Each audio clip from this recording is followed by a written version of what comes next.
All right. Well, I know that last one was pretty calm, pretty mellow, and Yeah, just kind of introducing ourselves, what this whole podcasting was about. By the way, welcome to episode 2 of the Legacy Table two, podcast. dos. Some people say it like this. So two. How you doing, man? Good, and you? Good. Still don't have a table, Still no table. We're working on it. and Different location though. We're in my office today, so yeah, we're working on that. Jonathan's working on that, so hopefully we get that. How's everything going for you, man? pretty good, I guess. We actually just got an email, I think 3 days ago, saying we're conditionally approved. I think it's a stupid thing to say when it's like Conditionally, what does that mean? for a loan, I guess. We're in the middle of buying a home, and we're using the lender from. It's a new build, so the company is, what are they named? D.R. Horton, right? Okay. So they're offering like tremendous rates. Really cool, Tremendous. Yeah. That's- Interest rates right now I think are at 6.25%, right? Percent. I don't know. So something around there. I don't know. You haven't bought a house in a while, I guess. But yeah, I think they're around 6.25%. The last home I just sold, my interest rate there was at a 6.6%. I think I was paying, not wanting anybody to know specifically, but I think 80% of my mortgage payment was just interest, which is not a good thing. Yeah, I mean right? that's how it usually goes for those of you that don't know it. One thing that I learned, because I didn't know this either, but usually the way it works is like the first 10, 15, if you have a 30, the first 10, 15 years is like you're paying, your monthly payment, part of it goes to the interest and then the rest to the principal. And then as you pay it off, then it starts shifting. So then you start paying less interest because you owe less, and then more goes towards the principal. But yeah, man, those first, I would say 5 years, it feels like you're paying nothing. Because let's say you have a mortgage that's $2,000, and then only like 450 go to the principal, and then the rest is taxes, insurance, and then of course interest. But hey, that's how it is. The good thing is that you have equity built in the house, especially here in Colorado. But a lot of people are scared. They're like, the market is gonna crash, and it's like, no, it's just going back to where it should be. Yeah. People were paying like crazy amounts of money over the asking price like 2-3 years ago, and now they realize, oh shoot, my house is actually not worth that much, and then a lot of people are realizing that, so it's just bringing the numbers slowly down to And where they're they actually should be. They're realizing now that they're taking a loss because they did that.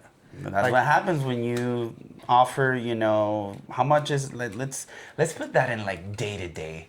Red Bulls. I know people love energy drinks. How much are Red Bulls at the store? I think $3, $3.30, and then but if you get it in a deal, you get 2 for $5. Okay, so let's do $3, right? Yeah, But the $3. demand's so high, and somebody comes and they're like, I want to buy 10 of them at $5, right? A piece. So they buy them at $5 a piece. That's $25. When in reality, they should have paid $15, right? Right. So that's what happens. That's what's happening with the housing market. Now when people realize, yeah, we don't care about those Red Bulls. We're only gonna pay $3 a piece. So now the people who pay $25 for those 5 Red Bulls, when they're trying to sell them, they can only sell them for 3. So they're make taking a hit, 15. yeah. So they're losing money in there. But it's not because the housing market is crashing. At least that's not how I see it. I think it's more than anything, it's just going to where it should be, which is good news. Right now, it's a buyer's market. I would which say so, means- yes. Which means the buyers are in control. So if you're thinking of buying, let us know. We know great people, lenders, and real estate agents that can help And with you that. you honestly do have a lot of power. Like, I have an amazing real estate agent that I'm working with right now. Her name is Neymar, so shout out to Neymar. I know her. She basically is a killer at negotiating, and like we said, it's a buyer's market. So we went with this lender, and the reason we're using their lender is because they're giving us, in a market right now where it's a 6.25 interest rate, they bought it down. So we're getting concessions, we're getting money back. I don't have to pay closing costs. I'm getting my interest fixed for 30 years at a 3.9%, which I don't see interest rates going that low unless you buy them down for a while. which is gonna cost you money. But yeah, Yeah, so it's like you get all these amazing things, and of course, you get a brand new home. No one's lived in it. You don't have to worry about smells or something's messed yeah. up. Of course, not saying that new builds don't have issues. Oh. We're in construction business. We know something Sometimes- always happens. Sometimes that's the ones with the most issues, to be honest. But no, yeah, I think right now if you're looking into buying, right now is the time. So congrats, man, on Yeah. that Thank you, new thank house. you. But I mean, lots of life-changing events, I guess. You're moving houses. Yeah.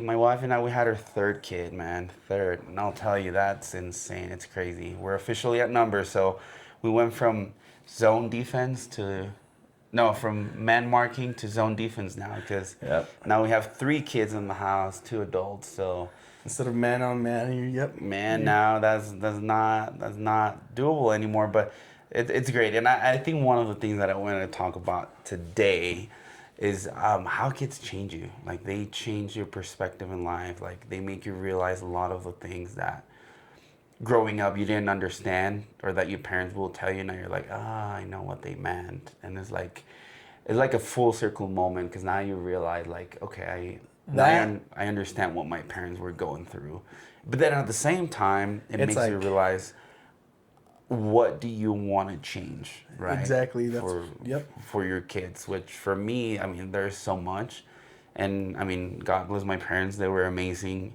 They were good. They did the best that they could. But I feel like that's every goal. Like my goal as a parent is to be a better parent, and then once my kids are old enough, their goal is going to be a better parent than I was, and so on and so on. But when you're the first generation for everything, and I mean everything, whether it's your beliefs, whether it's breaking generational curses, or whether it's like the first in your family to graduate, to go to college, to buy a house, like it's hard, man, and I don't think people talk about that enough. So if you're one of those, I'll tell you that kudos to you because nobody talks about it, but man, it's hard. I don't know if that's been the case for you. I mean, you're way young. He's way younger than me, so It still is the case. Like I'm still just like you, first generation here. The only advantage guess I had over you was I was actually born here. But yeah, that is a big advantage. Like it gives you a little bit step up. But I think the pressure's still the same because it's like you're talking about. I mean, you were older when you got here, but for me, it's like cool. I was You're 15, Yeah, this is the average joke. You're 4 years old trying to translate medical terminology and you get in trouble because it's like, why are you learning English? You no sabes. It's like, brother, Yeah. I don't know if you don't know. I was 15 and I remember being here 4 months and my parents were expecting me to like hold a full-on conversation in English. Like we'd go to Walmart and be like, can you go ask how much is it? I'm like, I don't know. And they're like, if you don't want to help us out, just tell us. I'm like, that's not even the case. I'm adjusting to the culture, and I mean, just for context. So I was born and raised in Mexico, in Guadalajara, and I lived there until I was 14. So for 14 years, I'm talking about same group of friends. I, lived in the same house. I had the same friends in school from kindergarten all the way through like middle school, and then all of a sudden we moved to a place where to begin with, no family here, so no cousins whatsoever. They speak a language that I do not understand because I didn't speak English back then. Was Uncle Louis here? Or no? That's why we came here. That's Okay. why we came here, yeah, because Yeah. he was already here. But yeah, I mean the food completely different, the weather completely different because where I'm from is hot for the most part. Extremely year-round. hot. And then you come here when it's like, and I remember the year that I came, we had one of those blizzards that was like 3 feet. I was like, holy moly, are we gonna be getting that every year?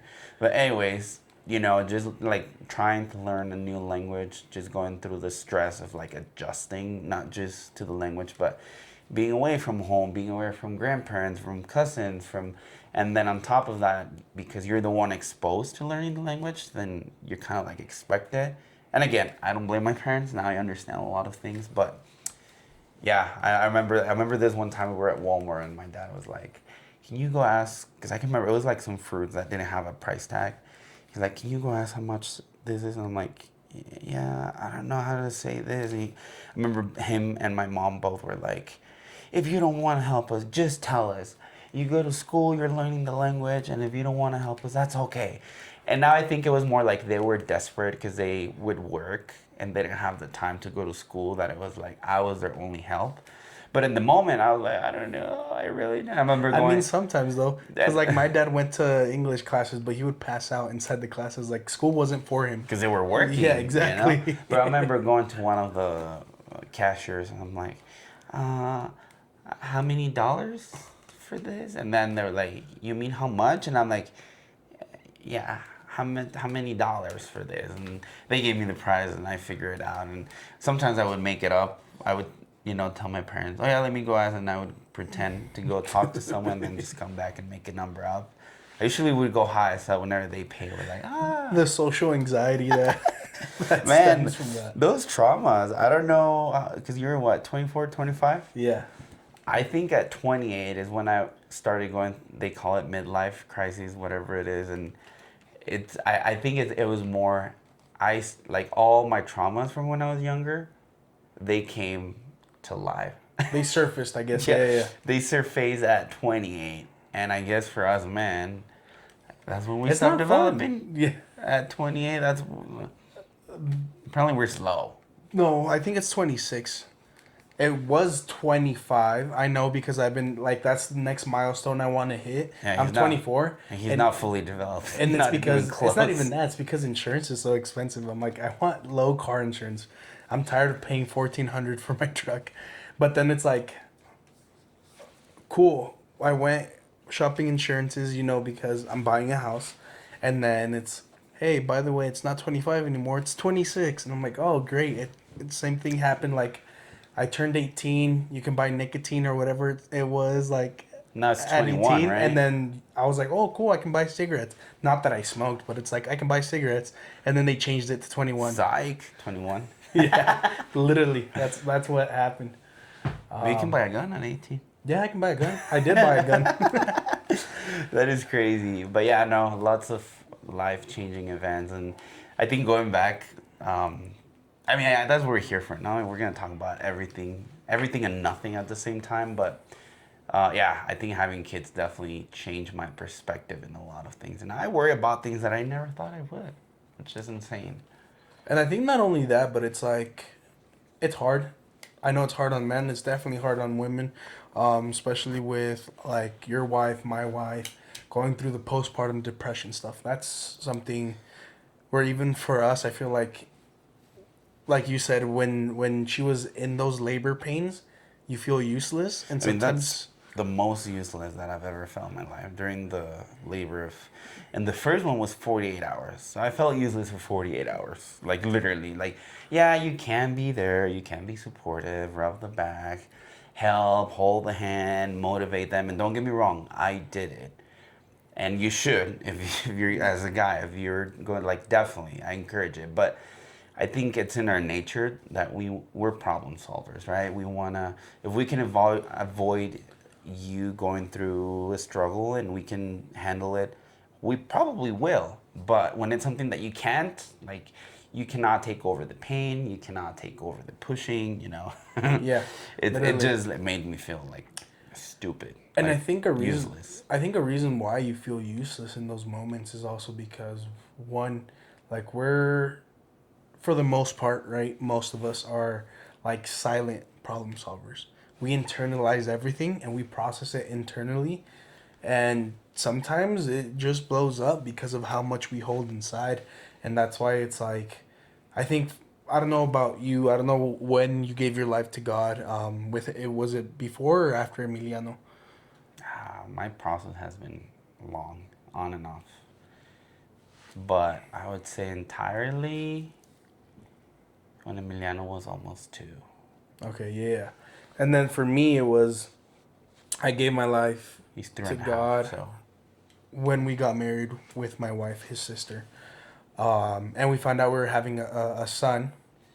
And then it's like, I need to be better. That's what I felt like. And I think giving my life to God and starting to learn and doing all these things, like actually exposing myself, reading my Bible. Dude, I think it's the first time I've ever actually read my Bible from front to back. When I was Catholic, it's like, cool. you don't really practice it. You know, you're never used to I reading never it. did. I think the one big thing for me is realizing the impact that as a parent you can have in your kids, and I think that was a game changer for me. And sometimes when people, and I used to be this type like, oh no, he's Christian, he used to be this like big old mess, and now, and it's like now I understand that. Like I used to be judgmental like that, and it's like when people think like, oh, this guy is Christian, like they think it's more about you're perfect now and all, like everything went away and it's right, and it is under the eyes of God, right? But it's not really about that. It's about like knowing where you're coming from and getting better at it. Yeah. A And learning process, learning to change your mindset. I think the mindset's the biggest thing, right? for me, it's the battle, the day-to-day battle, because I think Yeah. that's one thing people don't know. People think, oh, when you become a Christian or when you give your life to Christ, all your problems just like pew disappear, It's and they easy. don't. And they don't, Like I used to think like that, but it's just different. Like you approach things different. You have a different perspective. But yeah, that does not mean your problems go away. Just your battle is more. You just got to be aware, And Yep. and for those of you, if you're trying to look for God, give your life to Christ. If you're trying to do that, and you're struggling, that means you're doing something right. Because If you feel like everything's going wrong, you're Yeah. probably doing something right. yeah, because if it doesn't, if and what I think as humans, our instant reaction is like, well, I'm looking for God and things are not changing, and then you steer away. But the reason why I said you're doing things right is because I believe in good and bad, and the holy and the evil. The way I look at it is when you're actually genuinely looking for that good path, the other side is going to try to fight for your soul. So that's when things start coming up. And man, did it take me a while to learn. Yeah. Like, becoming a believer does not mean all your problems vanish away. And it doesn't mean it gets easier either. No. I mean, Constant battles. Yeah, constant battles, but in a way, like it is easier because now you know, like if you have a good relationship and you have a good standing with God, you're backed by Him, right? But it's like it doesn't get easy because it's the same thing. And if you don't take our word, like you can search up. It's a pretty famous interview from Denzel Washington, the actor, and he goes, "If the devil's coming after you, it's because you're doing something right." Yeah. I remember my uncle used to give me that example. He's like, think about gang members, right? If you're in a gang, you're part of that gang. Like, they will not jump you, right? You're part of it, you're fam, they love you. But let's say you try to join the other gang. Like, let's talk about Longmont. Let's put it in perspective. East Siders versus West Siders. Or Pretty Boys versus, the PVGs versus what? The East Side Longmont. Yeah. So think about that, right? You're on one side, and then all of a sudden you realize, all right, this is not the good side. I'm going to go over to the other side. Guess what? The people that you were already with, they're going to try to fight for your soul, and they're going to make it hard. And once I saw that in that perspective, then it made sense. I'm like, all right, I guess that's fair enough. That makes sense. But no, I think for me it was definitely having kids. And I remember one time, and this is crazy. This was like, I was going through like a big battle, with my internal battles of coming over, things and getting better. And I remember this particular time, I think Emiliano was maybe 1.5. I can't remember exactly, but I was like trying to do something in revenge. And I remember like clearly, like I had a dream that day, and it was like, if you do something that does not align or something that will hurt someone else or do something to someone else, not only will you pay for it, but your generations. Like talking about my kids, right? And I didn't understand it at first, but then once I started reading more and understanding more how the whole generational stuff works, I was like, so now everything that I do is like, how's this gonna affect my kid? Exactly. So it does change you, but in a good way. And I guess going back to like the third kid, I'm going through an adjustment. That's why like right now my eyes are like, most of you saw my social media posts lately. It's like energy drinks. I used to be like hater of energy drinks. I'm like, He who would try to needs get me those? to quit all the time, and I'm Who like, needs those? But "Ooh." I can quit. He cannot. I can quit. Yeah, we'll see. We might have to do a challenge and I don't. post it in here. Yeah, I don't have an addictive personality. I think one thing that, like, I've been struggling lately a lot with, and it's a conversation I have with my wife all the time, is the discipline, is the self control, and I think that's one of my own internal battles, because it's like before I gave my life to God, it was super easy. But what I was motivated by all the wrong things. I was motivated by hatred, by lust. I was motivated by anger, by revenge. Right? It's like it's one of those things. It's an eye for an eye, and then giving my life to God and I gave it my life to God because it's like I experienced the supernatural world, the dark side, I guess, of the world that you would say. Yeah. Really young at a really young age. I think I was exposed to seeing demons and que se me subiera el muerto at like 6 years old. You know, when you got sleep paralysis and you're over here like this, like a mummy. Yeah. That trying to talk. Yeah, Trying to yell. that happened real young to me. So it's like I always knew the bad was there, right? And then knowing that I was bringing a life to this world, it was like, no, like I know God is real because I've already experienced the bad. I have to seek this, so that way I know how to teach my son not to fall for this, not to be afraid. Because I was afraid of the supernatural. I was afraid of the bad for the longest time of my life. Yeah. That was the only thing that I was like, everybody bleeds, right? Everybody human bleeds. Pero something you can't touch, like, that to me was scary. I'm like, I can't touch you. Yeah, you don't know. It doesn't it exists, but you can't physically. It doesn't. If that makes sense. Yeah. But no, that's true, and that's like I said. That's also something that I'm like, always thinking of my kids. How's this? And the thing is, kids they pick up things like, especially when they're young. They're just like sponges. They just absorb everything. Funny story. We're in Mexico back in September, and well, two funny stories. You know, here and there, like the word way in Spanish, right? Hey, way. Like, I don't see it as bad anymore. It's like, to me, it's like, dude, what's up, dude? What's up, man? You know? Bro, yeah. So it's like, way is like, unless you say, like, estás bien, way, then maybe it's Yeah. like, yeah, you're stupid at that point. But I don't think I've ever used it in that context. And I mean, in our trip, it was like my entire family and then Jonathan, my sister, and their kid. I mean, mind you, we're in my hometown. Like, I feel comfortable. I speak Spanish, it's my first language, hence the accent, right? But in English, but in Spanish, I can just go on and on and on. So anytime I'm talking to Jonathan, I call him like, oh, sí, güey, oh, vamos a comer, güey, let's go eat, güey.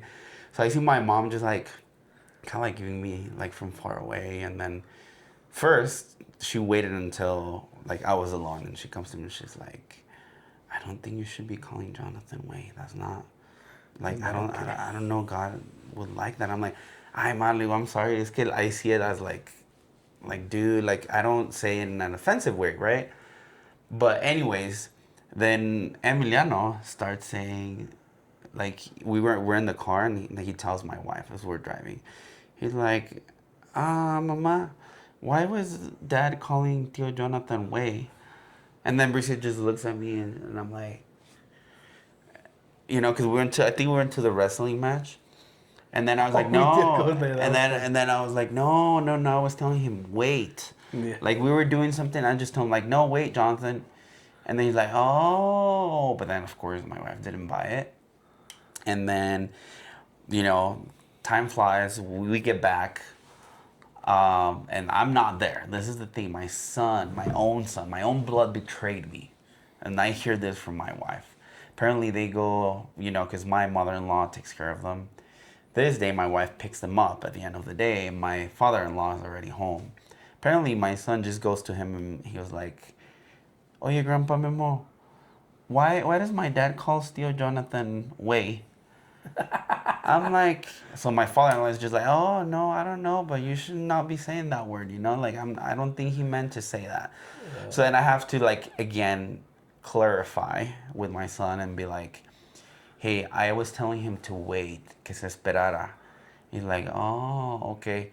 So now every time if the word wait comes out when my sons are, because I don't cuss I try not to. I'm trying to get good at it, better at it. But That's one of my biggest I feel like I'm struggles too. pretty good for the most part now, but here and there the word like wait comes out, right? In front of other people. So now when my son hears that, he just looks and he's like, and then I have to tell him, oh no, I'm telling him to wait. Like wait. Not wait. Wait. Dude, it's funny because like the other day you came over and you were working on your brakes, and I come out to see how it was going, and then I see his son Emiliano just dart across the yard, and he goes, ahí viene la policía, córrele, and I'm like, bro, who's teaching this kid to run away from cops? And I asked her, she's like, oh, it's because we play cops and robbers. I was like, damn. I'm always a robber, and he grabs me. He's like, "You're going to jail," and he puts my hands behind me and just throws me. He calls jaula in La Spanish. jaula. What would jaula be in Cage? Yeah, Yeah. he just throws me to the cage. So, yeah, he like, I know. I promise he has not seen it on TV or videos, nor have I taught him that. But like, I pretend that I'm running away, and he like kicks me and trips me, and then jumps like he jumps on top of me, and he's like, "Put your hands behind your back." Yeah. And I'm like. And it's like now talking about like kind of rotating that. It's like cool. Just like kids are sponges. My kid's a big old sponge. Right now, we're staying at my in-laws because of we don't have a house right now. We sold our home. We're waiting to move into the new one. But it's like I'm a sponge, you're a sponge. It's like hanging out with them, we're picking up on their sayings, on their words. Like Uncle Louis, he loves to say que, and like if you say something like just a joke, and he goes que, and what yesterday I heard my son going que. He's just learning how to talk barely, so it's like I heard him saying that. I'm picking up on Tutiana's is saying the ay que odioso. I say that all the time. And then they're picking up on stuff on my slang. Like my family's from El Salvador, so they're picking up on bicho pasmado, don cachinflin, like all these little sayings, these Yeah, little yeah, yeah. nuances. Is everybody picks up everything in that? It's just cool because now your son's gonna have both, the Mexican and the Salvadoran one. But I think it's cool because I told Fanny that we made a new species, and she's like, "What do you mean?" I was like, "A salva mexicano." sometimes I don't understand his jokes. They're, oh god. But I don't know. man. But yeah, I think like life definitely challenges. One thing that I've learned now that I changed career paths in April. I was put in a very uncomfortable situation, but I think being uncomfortable definitely makes you grow, makes you open your mind. So the job that I did before, I was there for 10 years. I was in a comfortable spot. I moved up the ladder. Like, you have that seniority, that respect, right? But I saw myself retiring there. I'm like, I'm here forever. I'm here forever. And you just don't, like, you're like a horse, like a racehorse. You're just looking forward. You don't see the horizon. You don't You see got everything the around tunnel you. vision. Yeah. And then just being exposed to like being uncomfortable is like, all right, there's so much out there. There's so much I can do. I think right now because women talk about it all the time, the mom guilt, but I don't think people talk enough about the dad guilt, right? Where like you want time to be able to spend time with your kids, but then you need time to go to work so that you can provide for your kids. Now, can you find a balance? Yes. Sometimes it's hard, but I think also when you're trying to like make their lives easier, sometimes you gotta sacrifice that. And sacrifice time, I don't mean like missing birthday parties and stuff like that, but like I noticed since I started this job, just because my priorities change and I'm trying to get better at everything that I do. Like, I don't have hobbies really. Like I don't spend time individually for myself. I think the most that I've done is like for 3 months I was playing golf every Wednesday for 3 hours, and that was like my me time for the week.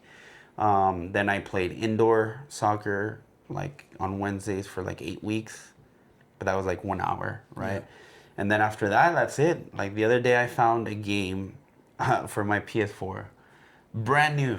I forgot I bought it. I forgot I that's how, like, because the priorities changed. Now it's like, all right, I get home, it's time with the family, with the kids, put them to bed.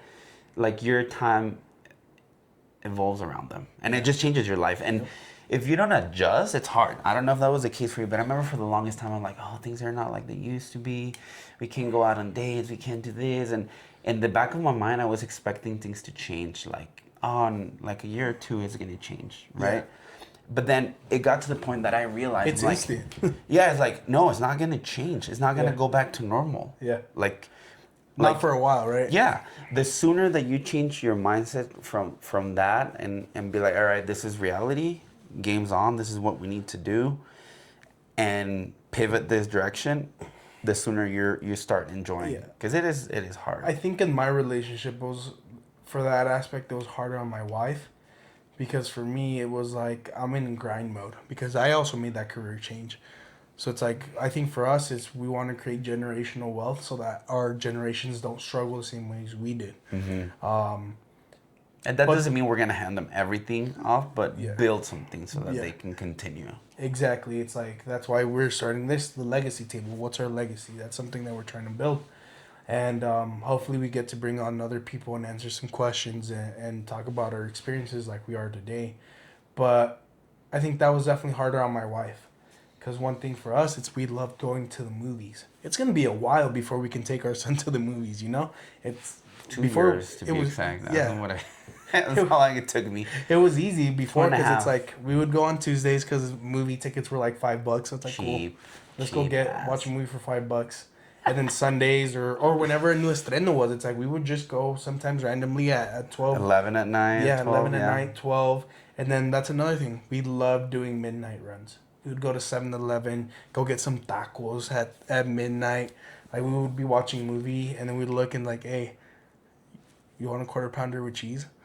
And we would just Sounds leave. freaking good.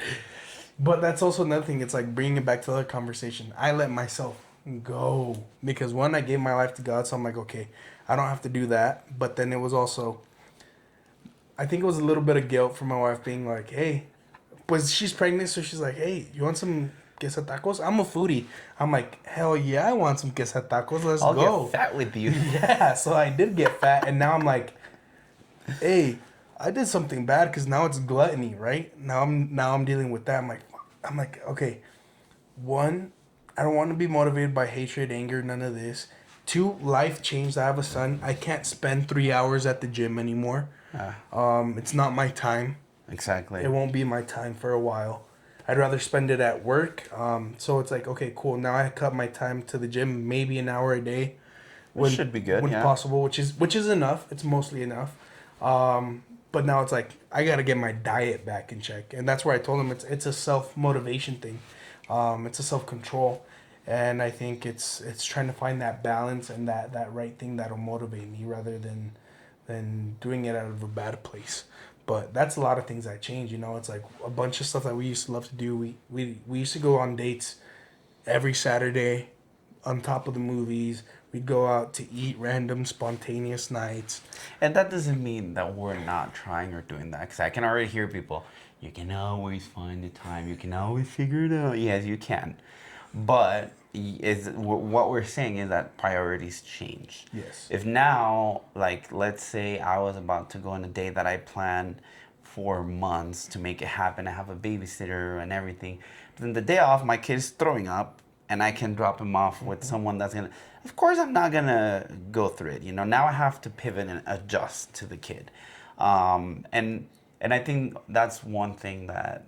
And we're also not saying that children are burdens, by the way. No. They are blessings. They are. It's just, I think, the hard part is growing as a parent. Like, Yes. because you're trying to be a good parent, you know, and that's what I mean. I think the guilt that it's talked about women, which I completely understand, especially for that bond where you have a baby inside you for 9 months. But us men kind of go through that the same. We feel that guilt of like not being at home, or, and this is something that I used to tell I still tell her, my wife, up until now, is think about this. Like for us, we work in roofing, whatever the industry. Let's say you work in a kitchen, you know, as a cook, you work in concrete, landscape, whatever it is. But my point of view was always like, do you think I am, like I prefer, or like I enjoy being on a roof at 100 degrees working 12 hours a day because I want to, because I choose to, because I enjoy being away from home? Or like, do you think I do it because I'm just trying to provide a better life for us, you know? And I think that's my point. Like, whenever women, this is for you, if you feel like you're not here, you're like, do you really think he's choosing that because he doesn't want to be there? And I can assure you, 99.9% of the time, a responsible dad would always try or wish to be at home with the kids, especially if their parent or her parents were not as present because they had to work. He, in the back of his mind, I can assure you, he's gonna want to be there to change that. So Yep. just keep that in mind. Ask yourself that question: is he not here because he's choosing not to, because he doesn't want to be here, or because he has to and he wishes he was here? And that's the thing that sucks, at least in our careers. It's like we're kind of always on the clock. And it's like I've set a deadline now where it's like I'm available from 8 to 8, right? And that's something I had to do because it was a challenge that it came between me and my wife. It's like, hey, you're always doing something. You're not here with us. You're not present. And that's something you would warn me about. It's like, hey, you got to be present. And sometimes it's hard. Sometimes it is. But it's because of that battle in itself. I know it's hard for me because I'm at work and it's the guilt that I want to be at home with my son, playing a game, doing whatever with my wife, going on a date. But then I'm at home and I'm thinking, I need to make money. I need to provide. I need to do this. I need to do that. I'm not doing enough at work. But So that's it's where like, the trust comes into play. exactly. So it's like your mind's always never what you want to be. I think it was Paul that said it, right? It's like I do the things I don't want to do, and I don't do the things I want to do. And it's funny because I was gonna bring an analogy too of something that somebody said, but you brought up a Bible character. I was gonna say Michael Scott from The Office. I'm way off. But when Michael Scott says like, my mind is going a mile an hour or something like that, and then Pam's like, that fast? And he's like, yeah. 60 miles per hour. Yeah, a mile an hour. It's like, yeah, that's our minds are always on the go. If you ever see a man just like space zoned out, like like it's something. I can assure you, there are multiple things going through our minds.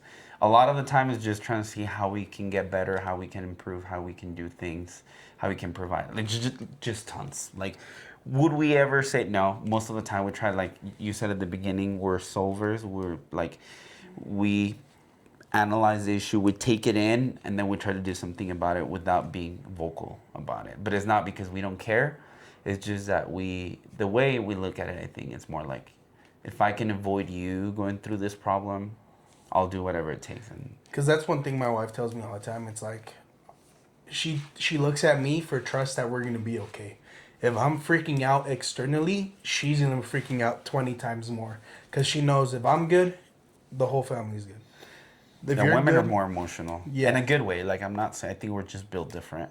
and we're emotional too. It's hard for us to We can put it aside and Yeah. think logically. exactly. It's a lot easier for us to shove it out or take it But out. then it's just here, like, Yeah. but Like it's always there. Yeah. And words hurt a lot. Remember, your words can be the difference between life or death, right? You can speak life into someone and you can speak death into someone. So always watch what you say. Yeah, sometimes we get hurt and sometimes we speak out of hurt, but remember those words can break someone else as well. It's like one thing that I'm always careful with is what you say, because, and I tell people, be careful what you say, because when you say it, you can't take back. Yeah. Even if you didn't mean it, once it's said, whatever it is, you know, whenever you cross that line, it's really hard to get back. Yeah. And so, but I mean, yeah. I think that was- especially to a man. I don't know how a woman's mind works, but it's like for a man, I know anything that's said to me, I never forget. I have really good memory. Really good memory. And it's like I never forget it. Dude, I I'm- forgive, yes, but do I forget it? I'm No. freaking weird. Like, my short memory sucks. But my long, like, I randomly, like, especially, I don't know if it happens to you, but with my son, sometimes he's doing something, and then things from when I was, like, his age come, like, they just, like, flash my mind. It's like, oh, shoot. Your son still remembers that you didn't buy him a hot dog at the Lucha Libres. 3 months ago. Funny story, and I think we can wrap it up with that. So Yeah. we go to the wrestling match in Mexico. I'm gonna put these on to look cool, just like look like I'm a podcaster, you know, like a pro. So we're at the Lucha Libre at the wrestling match, and mind you, over there they start at 9, right? So you're not done until like 12, 11:30. And then there's like a, After music party, outside where yeah. you can go. So I'm like, I'm out there having him experience it. I have him in my shoulders. He starts falling asleep in my head like this, but he's hungry. He's like, Papa, I want a hot dog. And they have like a stand outside. I'm like, all right, let's go. Literally, as I'm asking for the hot dogs, I asked for 2 for me, 1 for him. He falls asleep and he's like out. Like, I'm talking about like out. I'm like, hey, your food's ready. He's like out. I'm like, all right, I already paid for 3. So Mind you, it was like 1 in the morning already. I'm gonna eat it. I was Yeah. starving. So I eat them all. We call the cab to go back to our Airbnb because I didn't want to drive that day because it's hard to find parking. He goes in the front seat. I go in the back. He's like sitting like Laying down in the across back the and then street. just like laying on my lap because Mexico, right? No car seats. So, and then all of a sudden I just see him like, literally, this is him. I'm gonna redo it. He's like sleeping like this, right? And then he just was like, Papa, where's my hot dog? And then I'm like, oh shoot. I'm like, well, you fell asleep. They closed. And then he just starts like crying, like big, like, my hot dog. Like, and I'm talking like crying, like, Like ugly crying. yeah. And I'm like, I'm sorry. Like, I know we'll get you one. So he's like, no, I'm hungry. Like, I want one right now. I want one. I'm like, I mean, what do we do? Like, and I mean, he fell asleep. Meanwhile, crying. I'm in the front with the taxi, with the cab driver, laughing. Yeah, and it was so, I'm telling, like, I kid you not, I'm not lying. It was like he's sleeping and then he just goes like up like this and he looks around. He's like, "Where's my hot dog?" I'm like, but anyways, yeah. And then we get off the cab and we had to walk like 2 or 3 blocks. And then I'm holding him, carrying him, and then he wakes up again, right? Puppy, where's my hot dog? And I'm like, oh, we'll go tomorrow.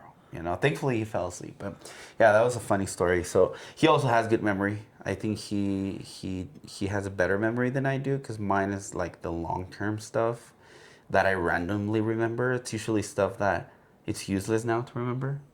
I prefer to remember a class that I took 2 years ago or something like that. But Yeah, it was a fun story. I think this is a good point to wrap it up. Stay tuned for the next episode. I think Hopefully we'll have a table. And if we don't, bear with us. Yeah.